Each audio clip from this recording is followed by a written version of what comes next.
జనసేన బరిలో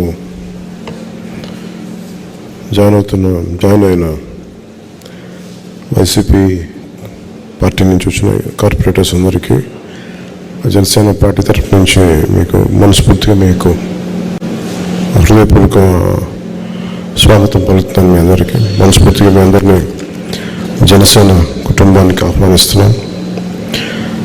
అందులో చాలామంది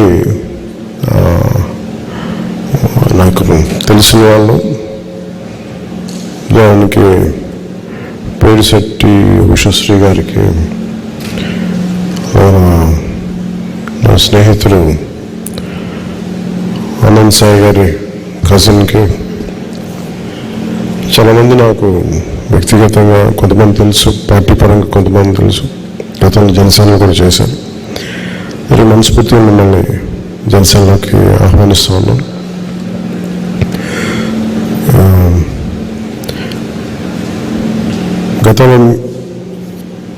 గత 10 yearsగా ఫస్ట్ టైం డిప్యూటీ సీఎం ప్రమాణ స్వీకారం చేసి ప్రభుత్వ బాధ్యతలు తీసుకున్నాక ఇదే ఫస్ట్ జాయినింగ్ అనుకుంటా, పొలిటికల్ జాయినింగ్. ఇదే సరే, నాకు ఇష్టమైన వైజాగ్తో మొదలైంది.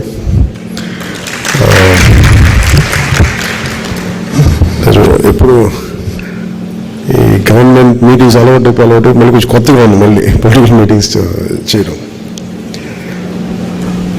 మీకు ప్రత్యేకించి తెలియజెప్పేది, మన రాష్ట్రం బాగుండాలి, విభజన తర్వాత నుంచి రాష్ట్రం బలంగా ఉండాలి, ఆర్థికంగా నిలదొక్కుకోవాలనే ఉద్దేశంతో మనం ఈరోజు నిలబడ్డాం, ప్రయాణం చేశాం. చాలా సందర్భాల్లో కూడా చెప్పాను, సో వైసీపీ పార్టీ నాకు వ్యక్తిగతంగా శత్రువు కాదు, చాలా సందర్భాల్లో చెప్పుకున్నాం. ఒకసారి నాయకులు మాట్లాడే విధానాలు ఇవన్నీ నమ్ముకున్న నాయకులు నష్టపోతారు. సో నాకు జనసేన పార్టీ తరపు నుంచి మీ అందరికీ మేము మీకు బలం ఇచ్చేవాళ్ళం, మిమ్మల్ని రాజకీయ పరంగా అన్ని రకాలుగా మీరు ఎదగాలని కోరుకునేవాడిని, దాని తగ్గట్టు వాతావరణం ఉంటుంది. సో మనస్ఫూర్తిగా మీ అందరికీ ఇంకొకమారు ధన్యవాదాలు తెలుపుకుంటూ, అలాంటి పార్టీని వీడకుండా పనిచేసిన జనసేన నాయకులు, కార్యకర్తలు, వీడి మహిళలు అందరూ ఉన్నారు. మేమందరూ కూడా వారితో మమేకమై అందరం కలిసి పనిచేద్దాం. భవిష్యత్తులో కూటమి ప్రభుత్వం వైజాగ్ కార్పొరేటర్ ఎన్నికల్లో మనం బలంగా విజయం సాధించాలని కోరుకుంటూ, మీ అందరి సహాయ సహకారాలు కావాలి. వైజాగ్లో మీకు తెలుసు, ప్రత్యేకంగా పొల్యూషన్ సమస్య చాలా బలంగా ఉంది. దేశంలో కూడా ఎక్కడ లేనంత పొల్యూషన్, కాలుష్యం, వాయు కాలుష్యం కానీ, పర్యావరణ మన నీటి కాలుష్యం కానీ చాలా ఎక్కువ ఉన్న నగరం వైజాగ్ జిల్లా. ముఖ్యంగా కార్పొరేటర్స్గా మీ అందరికీ చాలా బలమైన బాధ్యతలు ఉంటాయి. ఈ ఎన్విరాన్మెంట్ పొల్యూషన్ బోర్డు శాఖను కూడా నేనే హెడ్ చేస్తూ ఉన్నాను. దాంట్లో భాగంగా నేను వైజాగ్కి వచ్చినప్పుడు మీ దృష్టి కొన్ని సమస్యలు తీసుకొస్తాను. మొన్న మధ్యన విశాఖ కాలుష్యం ఎలా ఉంది అనేది ప్రత్యేకించి వంశీకృష్ణ యాదవ్ గారు అడిగారు నన్ను అసెంబ్లీలో. మొట్టమొదటి అడిగిన చాలా వ్యాలిడ్ ప్రశ్న అది. సో దానికి చాలా వివరంగా చెప్పాను. ఇంకా దాని నుంచి తీసుకుని సూచనలు తీసుకొని వైజాగ్లో ఈ మన ఎన్నికలు అయిపోయిన వెంటనే ఒకసారి ఈ